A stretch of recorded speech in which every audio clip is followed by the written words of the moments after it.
Hello dear students, welcome to Texo. तो आज हम इस वीडियो में बात करने वाले हैं for the paper analysis of GATE 2021 for the stream ECE that is electronic and communication engineering. तो सबसे पहले हम लोग बात करेंगे डिजिटल सर्किट सब्जेक्ट का। तो डिजिटल सर्किट से टोटल 6 क्वेश्चन आए थे जिसका टोटल वेटेज था 9 मार्क्स। तो इन जनरल हम बोल सकते हैं कि in the actual GATE exam for the ECE branch they ask about 9 to 10%, they give the weightage 9 to 10%। तो यहाँ पर फर्स्ट क्वेश्चन है as a MCQ for 1 mark from the topic of number system. So यहाँ पर 2 number दिया गया था, एक का बेस था x और दूसरे का बेस था y, और दोनों को इक्वेट किया गया था। तो वहाँ पर x और y का वैल्यूज पूछा जा रहा था। अगर आपको नंबर का कन्वर्सन मालूम है from one base to another base, तो आप इस क्वेश्चन को बहुत ही इजीली सॉल्व कर सकते थे। दूसरा क्वेश्चन है as a MCQ for 1 mark from the topic of decoder. So decoder का मेमोरी के साथ कैसे यूज होता है for the memory mapping.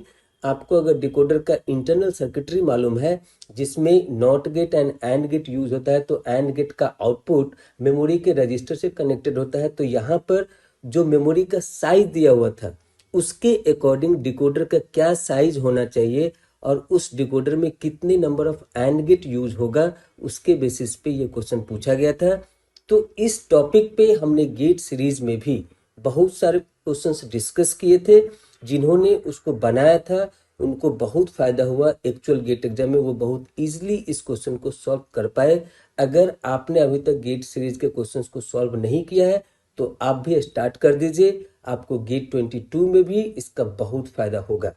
Next हमारा था as a NAT question, numerical answer type for 1 mark based on the topic of DAC digital to analogue converter. तो यहाँ पर हमारा डैग के लिए डिजिटल इनपुट बाइनरी फॉर्म में दिया हुआ था और उसके कॉरस्पॉन्डिंग एनालॉग आउटपुट पूछा जा रहा था। तो अगर आपको बाइनरी का कन्वर्सन मालूम है, डेसिमल इक्विवेलेंट क्या होता है और रिजोल्यूशन का फॉर्मूला पता है, तो डैग का आउटपुट होता है resolution into decimal equivalent of the given binary. आप वहां पे इस क्वेश्चन को काफी आसानी से आंसर कर सकते थे, ये बहुत ही इजी था। उसके नेक्स्ट है as a MCQ for 2 marks based on mux and delay time of the logic gate. यहाँ पर 2 मक्स यूज किया गया है और उसके बाद and gate XOR gate use किया गया है।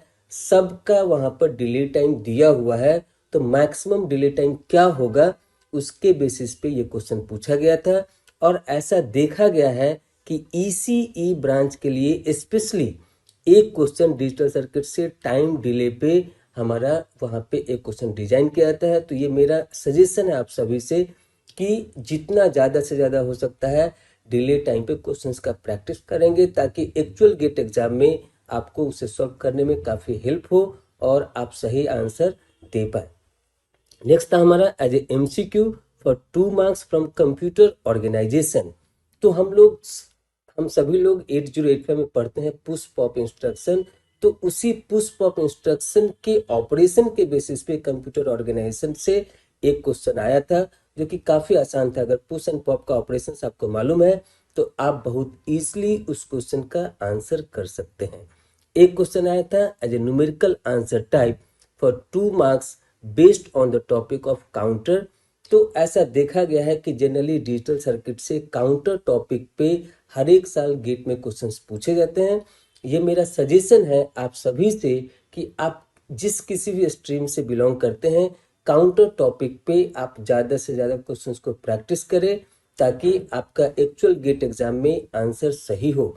और हमने अपने गेट सीरीज प्रोग्राम के तहत डिजिटल सर्किट के 60 क्वेश्चंस दिए हैं जिसमें पूरे सिलेबस को कवर किया गया है। काफ़ी स्टैंडर्ड क्वेश्चन है।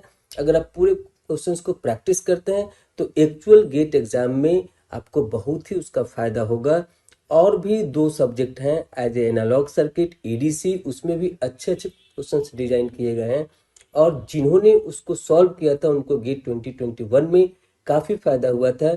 अगर आप पूरे सेट को बनाते हैं तो मेरा विश्वास है कि आपको भी 2022 के गेट एग्जाम में बहुत ही फायदा होने वाला है।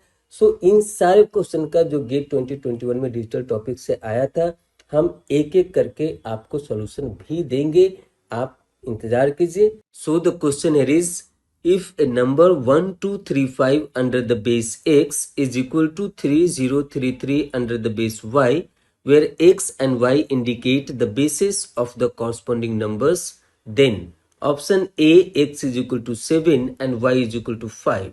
Option B, x is equal to 8 and y is equal to 6. Option C, x is equal to 6 and y is equal to 4. Option D, x is equal to 9 and y is equal to 7.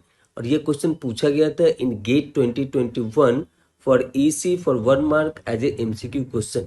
और ये question हमारा पूछा गया था number system के basis पे for the conversion of a number from one base to another base. तो यहाँ पर जो हमारा गिवन नंबर है वो क्या है, 1235 under the base X is equal to 3033 under the base Y. So यहाँ पर हम लिखेंगे given number 1235 under the base X is equal to 3033 under the base Y. तो सबसे पहला चीज कि यहाँ पर लेफ्ट साइड का जो नंबर है 1235, तो x का वैल्यू जब भी होगा वो 5 से बड़ा होगा, और राइट साइड में जो नंबर है वो है हमारा 3033, तो इसका मैक्सिमम डिजिट है 3, तो y का वैल्यू हमारा 3 से बड़ा होना चाहिए। और सारे ऑप्शन में अगर आप देखेंगे तो x का वैल्यू हमारा क्या है, तो 5 से बड़ा ही है, एज लाइक 7, 8, 6, 9। और y का वैल्यू हमारा 3 से बड़ा ही है, एज लाइक 5, 6, 4, 7। तो इसका मतलब है कि हम उस बेसिस पे कोई भी ऑप्शन को डिस्कार्ड नहीं कर सकते हैं। और इस नंबर को हम लोग कैसे लिख सकते हैं, तो यहाँ पर as per their weightage we can write it here as a 1 into x cube plus 2 into x square plus 3 into x plus 5 into x to the power 0 is equal to 3 into y cube plus 0 into y square plus 3 into y plus 3 into y to the power 0। इसको हम लोग rearrange कर सकते हैं, लिख सकते हैं x cube plus 2x square plus 3x plus 5 is equal to 3y cube plus ये तो हो जाएगा 0, ये वाला टर्म हमारा हो जाएगा 0, सो 0 प्लस 3y प्लस 3। अब यहाँ पर आप इसको ऐसे नॉर्मली सॉल्व नहीं कर सकते हैं, क्योंकि लेफ्ट साइड भी हमारा x का पावर 3 है मैक्सिमम पावर, राइट साइड भी वो y का पावर 3 है, तो जनरली आप इसको नॉर्मल वे में सॉल्व नहीं कर सकते, तो हमें जाना पड़ेगा ऑप्शन वाइज। तो यहाँ पर x और y के वैल्यू को डिफरेंट ऑप्शन से सब्स्टिट्यूट करेंगे और फिर उसके बाद देखेंगे कि हमारा क्या आंसर आता है। तो यहाँ पर अगर हम लोग ऑप्शन ए की बात करें तो यहाँ पर x के वैल्यू को 7, y के वैल्यू को 5 सब्स्टिट्यूट करेंगे, तो इसको लिख सकते हैं 7 cube plus 2 into 7 square plus 3 into 7 plus 5 is equal to 3 into 5 to the power 3 plus 0 plus 3 into 5 plus 3। जब आप लेफ्ट साइड के वैल्यूज को कैलकुलेट करेंगे तो आपको मिलेगा 467, और राइट साइड के वैल्यूज को कैलकुलेट करेंगे तो आपको मिलेगा 393। So this both the number is not equal. So due to that reason option A is not the correct answer. अब हम लोग चेक करेंगे दूसरे ऑप्शन के लिए। So दूसरे ऑप्शन में क्या हमारा x is equal to 8 and y is equal to 6। तो यहाँ पर हम लोग सब्स्टिट्यूट करेंगे x के बदले में 8 एंड y के बदले में 6। तो इसको लिख सकते हैं 8 cube plus 2 into 8 square plus 3 into 8 plus 5 is equal to y का वैल्यू क्या है 6। सो हम लोग यहाँ पर लिखेंगे 3 into 6 to the power 3 plus 0 plus 3 into 6 plus 3। Left side के वैल्यूज को आप कैलकुलेट करेंगे तो मिलेगा 669, और राइट साइड का वैल्यूज भी हमको मिलेगा 669।